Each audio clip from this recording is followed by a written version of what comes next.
حضرت عمر بن خطاب رضی اللہ تعالیٰ عنہ نے بیان فرمایا ہے کہ ایک دن ہم حضور نبی اکرم صلی اللہ علیہ وآلہ وسلم کی خدمت میں بیٹھے ہوئے تھے کہ ایک شخص پر نظر پڑی جو حضور نبی اکرم صلی اللہ علیہ وسلم کی خدمت میں حاضر ہونے کے لیے چلا آ رہا تھا۔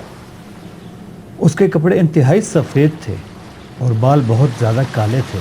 اس شخص کے حال سے سفر کے حالات ہرگز ظاہر نہیں ہو رہے تھے اور نہ ہی ہم میں سے کوئی اسے پہچانتا تھا۔ اس شخص کے حال سے تعجب اس لیے ہوا کہ اگر وہ شخص مدینہ منورہ کا باشندہ ہوتا تو ہم اسے پہچانتے ہوتے، اور اگر مسافر تھا تو اس سے سفر کے آثار ظاہر ہوتے اور کپڑے میلے ہوتے۔ اس وقت تو یہ بھید ہم پر نہ کھلا، بعد میں نبی کریم صلی اللہ علیہ وآلہ وسلم کے بتانے پر ہمیں پتہ چلا۔ وہ شخص چلتے چلتے نبی کریم صلی اللہ علیہ وآلہ وسلم کے اس قدر قریب آ کر بیٹھ گیا کہ اپنے گھٹنے حضرت صلی اللہ علیہ وآلہ وسلم سے ملا دیے اور اپنی ہتھیلیاں آپ نبی کریم صلی اللہ علیہ وآلہ وسلم کی رانوں پر رکھ دیں، اور اس نے سوال کیا، اے محمد صلی اللہ علیہ وآلہ وسلم، مجھے بتائیے کہ اسلام کیا ہے؟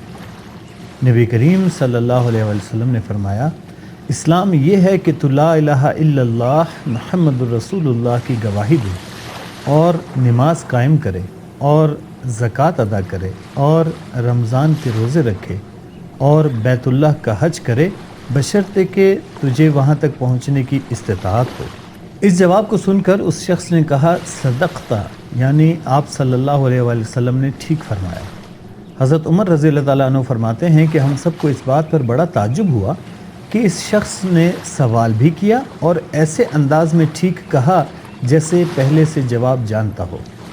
اس شخص نے دوسرا سوال کیا، اے محمد صلی اللہ علیہ وآلہ وسلم، بتائیے ایمان کیا ہے؟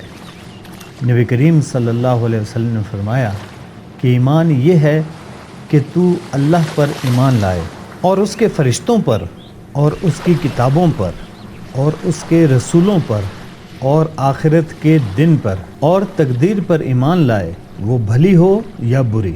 یہ جواب سن کر وہ شخص پھر بولا، صدقتا، یعنی آپ صلی اللہ علیہ وسلم نے صحیح فرمایا۔ پھر اس شخص نے سوال کیا کہ اے محمد صلی اللہ علیہ وآلہ وسلم، اب آپ یہ بتائیے کہ احسان کیا ہے؟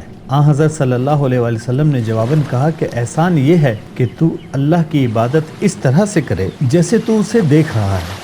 سو اگر تو اسے دیکھ نہیں سکتا، یعنی اگر تجھے ایسی قوت استخسار حاصل نہیں ہے، تو کم از کم یہ سمجھ لے کہ بلا شبہ اللہ پاک مجھے دیکھ رہا ہے۔ پھر اس نے سوال کیا، اچھا یہ بتائیے کہ قیامت کب آئے گی؟ یہ سوال سن کر نبی کریم صلی اللہ علیہ وآلہ وسلم نے فرمایا، جس نے سوال کیا ہے اور جس نے جواب دیا ہے وہ دونوں اس بارے میں برابر ہیں، یعنی نہ مجھے معلوم ہے اور نہ تم واقف ہو۔ پھر اس شخص نے کہا، اچھا تو اس کی نشانیاں ہی بتا دیجئے۔ اس پر آپ نبی کریم صلی اللہ علیہ وسلم نے فرمایا، اس کی بعض نشانیاں یہ ہیں کہ عورتیں ایسی لڑکیاں جنیں جو اپنی ماں کی سردار ہوں، اور ایک نشانی یہ ہے کہ تو ننگے پیر اور ننگے بدن فقیروں اور بکریاں چرانے والوں کو دیکھے کہ اونچے اونچے مکان بنا کر آپس میں فخر کرے۔ حضرت عمر رضی اللہ تعالیٰ عنہ فرماتے ہیں کہ اس سوال و جواب کے بعد وہ شخص چلا گیا اور میں بہت دیر تک اس سوال سے رکا رہا۔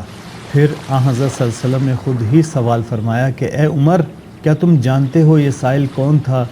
میں نے عرض کیا، اللہ اور اس کا رسول خوب جانتے ہیں۔ حضرت صلی اللہ علیہ وآلہ وسلم نے فرمایا کہ یہ جبرائیل علیہ السلام تھے اور اس غرض سے آئے تھے کہ تمہارے سامنے سوال کر کے تمہیں تمہارا دین سکھائیں۔